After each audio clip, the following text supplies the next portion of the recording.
বোনের কান্না আর না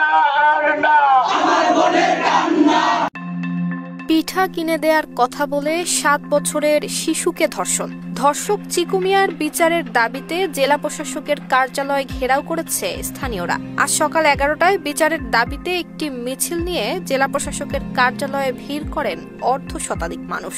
আজকে অন্য মেয়েরে ধরছি, কালকে আমাদের মেয়েরও ধরবেন এমন কোনো কথা না। আমরা চাই আমাদের সকল শিশুগুলা যাতে নিরাপদে থাকে।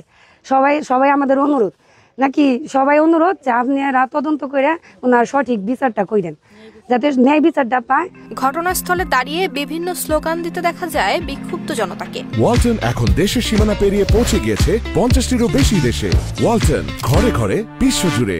এক পর্যায়ে উত্তেজিত হয়ে তারা জেলা প্রশাসকের কার্যালয়ের কেচি গেট বন্ধ করে দেয়। একসময় জেলা প্রশাসককে অফিস থেকে নিচে নেমে আসার জন্য 10 মিনিটের আলটিমেটাম দিয়ে বিক্ষোভ করতে থাকেন তারা। এইভাবে ওরা আরো মেলাই ফুট আগে থেকেই আছে। এই ছোট বাচ্চা ঘরে এই বয়স্ক লোক যদি স্কুলে পড়বার দেয়, ডাকিয়া নিয়ে কিছুটা কিনা দেওয়ার কথা কইয়া ঘরের মধ্যে নিয়ে যদি এরকম কাম করে, তাহলে তো এটা মান্য নেওয়ার মতো আমি মনে করি না। 26 আগস্ট শেরপুর সদরের পাকুড়িয়া ইউনিয়নে ধর্ষণের ঘটনা ঘটলে তার 2 দিন পর ভুক্তভোগী শিশুর বাবা বাদী হয়ে থানায় অভিযোগ দিলে মামলা নেয় পুলিশ।